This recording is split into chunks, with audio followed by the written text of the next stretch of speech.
Veteran Service Program Update by James R. Vale. A thumbnail, shoulder-length photo of Jim Vale in a serious pose accompanies his Veteran Service Program update. Jim is attired in the same long-sleeved dress shirt worn by other staff members in the official photos previously described. The picture is highlighted by the design of the BVA logo in the front of the shirt just below the left shoulder. There is no photo caption. The content of Jim's update begins with the following. The VA Auto Grant. It is well known in the veteran community that veterans can receive compensation for their service-connected injuries. Many veterans and their families, however, may not be aware that VA provides a one-time $22,355 grant for the purchase of an automobile. This assistance is known as the VA Automobile Grant and is available for veterans and service members with qualifying disabilities. VA funds approximately 2,000 auto grants annually. The department also provides grants for adaptive equipment to modify a vehicle for a disability. In essence, to qualify due to blindness or vision loss, the applicant must be at least legally blind and be service-connected for the blindness. Per 38 CFR Section 3.808,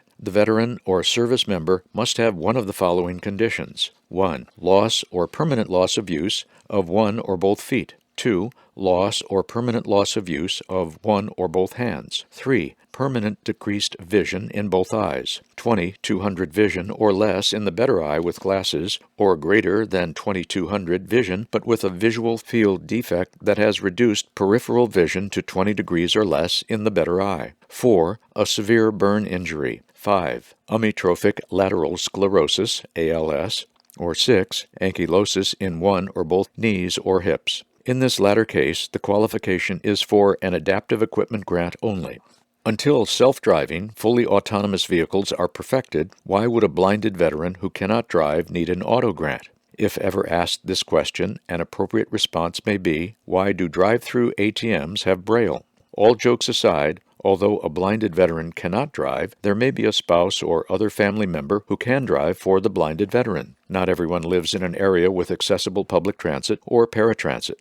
Rideshare services like Uber and Lyft are convenient but can also be prohibitively expensive. Getting to VA medical appointments can be a challenge as there are limits to VA-provided transportation. If there is a driver, having an automobile makes getting to and from employment or health care for the blinded veteran easier, safer, and more convenient, especially during this unprecedented pandemic era. How does a veteran apply for the VA Auto Grant? Patience and attention to detail are necessary as the grant process is a multi-step one. In Step 1, Sections 1 and 2 on VA Form 21-4502, Application for Automobile or Other Conveyance and Adaptive Equipment, under 38 U.S.C. 3901-3904, July 2021 version, are completed and Box 16 is signed by the veteran. Service officers holding power of attorney, POA, cannot sign for the veteran on this form. The form must then be submitted to the Veterans Benefits Administration for processing. In Step 2, the auto grant is treated as a claim and can take up to 125 days to be adjudicated by a VA Regional Officer, VARO, Veterans Service Center, VSC. The adjudication will produce a rating decision. The claim can then be processed by any one of VA's 56 VAROs, which will verify the veteran's eligibility and certify in Section 3 that the veteran has never used the grant. The VARO will then mail the form back to the veteran.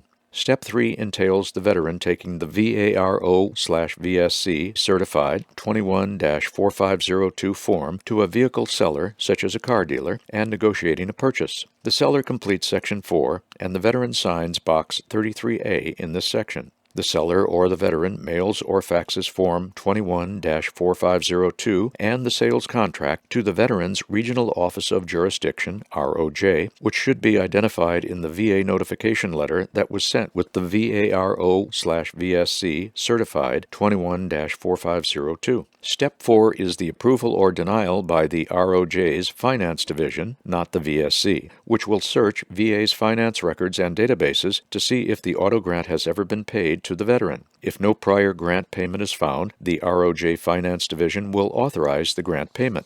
Step 5 occurs when the check is mailed from the VA Finance Center in Austin, Texas, to the seller, not the veteran. The five-step process can be a long one with several potential pitfalls and pain points. Sometimes the VARO will deny the claim if it sees in the claims file a prior rating decision granting eligibility to the auto grant. However, simply being found eligible on a prior VA rating decision is not the same thing as VA cutting the check. In this situation, it will most likely be necessary to file an appeal. It is important to know that the VA will pay only the cash due in the sales contract, up to the full amount of the VA auto grant amount. If the cash due is less than the grant amount, VA will pay the cash due, with the veteran forfeiting the difference. It is crucial that the cash due amount be equal to or greater than the full grant amount to avoid any forfeiture of grant funds. The grant amount is updated annually with a cost of living adjustment applied on October 1, the first day of the new federal fiscal year. Last year, the grant was $21,488. This year, it was increased to $22,355. One might ask which grant amount is used for an application submitted before October 1 and awarded after that date. The answer is the grant amount in place at the time the ROJ Finance Office authorizes the grant check. To see the current grant amount, visit https://www.va.gov/disability/compensation-rates/special-benefit-allowance-rates/. In these crazy times of supply chain shortages affecting the availability of vehicles at auto dealers, it is best to apply for the auto grant well in advance of any vehicle purchase. Doing so will shave off the 125-day wait for a rating decision and a VARO certified 21-4502. To avoid pitfalls, it is best to work with a BVA National Service Officer, NSO, to ensure that the most current version of the 21-4502 is filled out completely and correctly. The NSO can also monitor the progress of the claim and, if needed, intervene with the VARO and ROJ when the claim goes off track. For cases involving severe hardship, the NSO can assist with expediting the claim. Blinded veterans and/or family members with questions about the auto grant should contact the BVA Veteran Service Program.